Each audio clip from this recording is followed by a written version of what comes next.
ప్రభువునందు నాకు అత్యంత ప్రియమైనటువంటి వారులారా, మన ప్రభువును రక్షకుడునైనటువంటి యేసుక్రీస్తు వారి యొక్క శుభనామములో మీ అందరికీ నా హృదయపూర్వకమైన శుభములు, వందనములు తెలియజేస్తున్నాను. ఉదయకాల సమయంలో దేవుని వాక్యాన్ని ధ్యానం చేసుకుందాము. ఈరోజు వాక్య ధ్యానము కొరకు మనం తీసుకున్నటువంటి లేఖన భాగము హోషేయ గ్రంథము 11వ అధ్యాయము 3వ వచనం చదువుకుందాం. ఎఫ్రాయిమును చేయి పట్టుకొని వానికి నడక నేర్పిన వాడను నేనే, వారిని కౌగిలించుకుని వాడను నేనే, నేనే వారిని స్వస్థపరిచిన వాడనైనను ఆ సంగతి వారికి మనస్సున పట్టలేదు. ఆమెన్. దేవుని నామమునకు మహిమ కలుగును గాక. ఈ వాక్య భాగాన్ని మనం గమనించినట్లయితే మరి హోషేయ ప్రవక్త ద్వారా ప్రభు మనతో మాట్లాడుతున్నాడు. మరి ఎఫ్రాయిము బాలుడుగా ఉన్నప్పుడు అతనికి చేయి పట్టుకొని నేనే నడక నేర్పానని చెప్పి ఇక్కడ దేవుని వాక్యం సెలవిస్తుంది. ఎఫ్రాయిము చేయి పట్టుకొని ప్రభువే అతనికి నడక నేర్పించాడంట. మరి అక్కడ ఇశ్రాయేల్ జనాంగాన్ని ఉద్దేశించి వారిని అందరినీ కౌగిలించుకున్నాడంట. ప్రభువే వారిని స్వస్థపరిచాడండి. కానీ ఈ సంగతిని వాళ్ళు గ్రహించలేక మనస్సున వాటిని పెట్టుకోలేకుండా వేరే వేరే వాటి గురించి వారు ఆలోచన చేస్తూ వారి మనసులను ప్రభు వైపు నుంచి తొలగించుకుంటున్నారని చెప్పని ఇక్కడ ఆ యొక్క ఇశ్రాయేల్ జనాంగాన్ని గురించి ప్రభు ఆత్మ దుఃఖపడుతున్నట్టుగా మనం చూస్తూ ఉన్నాం.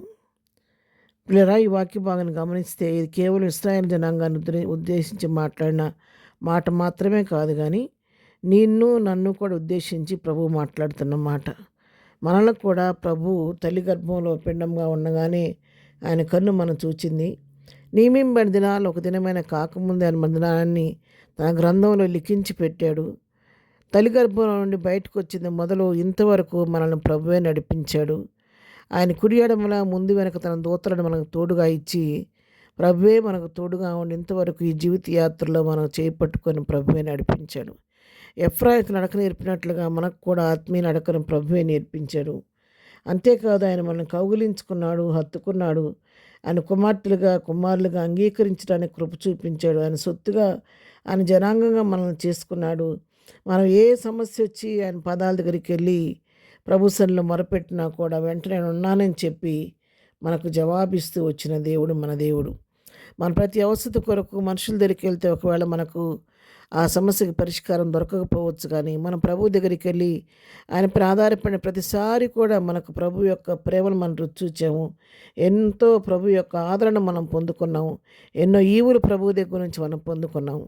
అయితే వీటన్నిటిని మనము జ్ఞాపకం ఉంచుకోకుండా, కొన్నిసార్లు వాటిని మనసులో పెట్టుకోకుండా వీటన్నిటిని మర్చిపోతూ వ్యర్థమైన వాటిని గురించి ఆలోచిస్తూ మన సొంత ఆలోచనలు, సొంత భయాలతో నా భవిష్యత్తు ఏమవుతుందో, నా పట్ల దేవుని చిత్తం ఏంటో, ముందు నా పరిస్థితి ఎలా ఉంటుందో, ఇలాంటి పిరికి ఆలోచనలు, పిరికి తలంపులు పెట్టుకొని మనం దేవుని యొక్క నడిపింపును జ్ఞాపకం చేసుకోలేకపోతున్నాము. ఆయన ఇచ్చేటువంటి ఆదరణను, ఆ ప్రేమ కవిగిల్లో ఉన్నటువంటి వెచ్చతనాన్ని మనం మర్చిపోయి మనం కొన్నిసార్లు పిరికాత్మతో కలవరపడిపోతూ భయపడిపోతూ ఉంటాం. మీరే కాదు, నేను కూడానండి. అంతేకాదు ఆయన మనల్ని స్వస్థపరిచిన దేవుడు. ఎన్నోసార్లు మనకు ఎదురవుతున్నటువంటి వ్యాధుల్లో, బాధల్లో ఆయన మనకు తోడుగా ఉండి మనం స్వస్థపరిచిన దేవుడు. అయితే ఈ వాక్యం ద్వారా ఈ ఉదయకాలం ప్రభు మనతో మాట్లాడుతున్నాడు. ఇశ్రాయేల్ జనాంగం చేసిన మేళ్ళని మర్చిపోయి వాళ్ళ మనసును పెట్టుకోవట్లేదని చెప్పని ప్రభు ఇక్కడ ఆత్మ దుఃఖపడుతూ ఉంది. ఈ రోజున మనం ఏ విధంగా ఉన్నాము? మనం ప్రభువుని దుఃఖపెట్టేవారిగా ఉన్నామా? చేసిన మేళ్ళని జ్ఞాపకం చేసుకొని ప్రభుని మహింపరిచేవారు ఉన్నామా లేదా అనేది ఎవరికి వారు మనమే వ్యక్తిగతంగా పరీక్షించుకుందాము. ప్రభువు చేసిన ఉపకారాన్ని జ్ఞాపకం చేసుకుందాము. భారీ దినాల నుండి ఇప్పటి వరకు మనల్ని నడిపించే విధానాన్ని బట్టి ప్రభుని స్తుతిద్దాము. ఆయన మనం తన కవిగిట్లో చేర్చుకొని ఇచ్చిన ఆదరణ అంతటి కొరకు ప్రభుని స్తుతిద్దాము. మనకిచ్చిన స్వస్థతలను బట్టి, చేసిన వీళ్ళన్నిటిని బట్టి ప్రభు నామను మహింపరుద్దాము. ప్రభు కృపను పొందుకున్న విధానాన్ని బట్టి ప్రభుని స్తుతిస్తూ ఆయన మహింపరిచేవారిగా ముందుకు పోదాము. ప్రార్థన. ప్రేమగలిగిన తండ్రి, పరిశుద్ధురాని పాదములకు వందనాలు. ఉదయకాలం నాతో మాట్లాడే ఎఫ్రాయికి నడక నేర్పిన వాడవు నీవే నాయనా. నీ ప్రజలైన వారిని హక్కుని చేర్చుకొని నీ కవిట చేర్చుకున్న వాడవు నీవే. వారిని స్వస్థపరిచిన వాడు నీవే, కానీ వారు వాటిని మర్చిపోయి మనసుని పెట్టుకోలేదు. ఈ ఉదయకాలం ప్రభా మేమే స్థితిలో ఉన్నాము, ఇవరకు వారిని పరీక్షించుకునే కృప దయచేయండి. మేము కూడా కొన్నిసార్లు మాకు ఎదురవుతున్న సమస్యలను బట్టి, పరిస్థితులను బట్టి నీ యొక్క ఆదరణను, నీ ప్రేమను, నీ కృపను మర్చిపోయి మా సొంత ఆలోచనతో, పిరికాత్మతో భయపడి కలవరపడిపోతున్నాం. దయతో వాళ్ళని క్షమించి మరొకసారి వినుతట్టి ధైర్యించి మమ్మల్ని నూతనపరిచి నిన్ను బట్టి ధైర్యం తెచ్చుకుని ముందుకు సాగిపోయే కృప మాకు అందరికీ దయచేయండి. ఈ ఉదయకాలం వాక్యం బిడ్డలందరినీ దీవించండి. మేము చేయి పని బట్ట రాకపోకలు క్షేమం దయచేయండి. బట్టలే మ్యారేజ్ చేసుకున్న బిడ్డలను దీవించి ఆశీర్దించి ఎగ్జామ్స్ రాష్ట్ర బిడ్డలకు కావాల్సిన ప్రత్యేక జ్ఞానం దయచేయమని యేసునామములో ప్రార్థించడి పొందుకొని ఉన్నాము తండ్రి. ఆమెన్. ప్రభు కృప సదాకాలం మనందరికీ తోడై నడిపించునుగాక. ఆమెన్.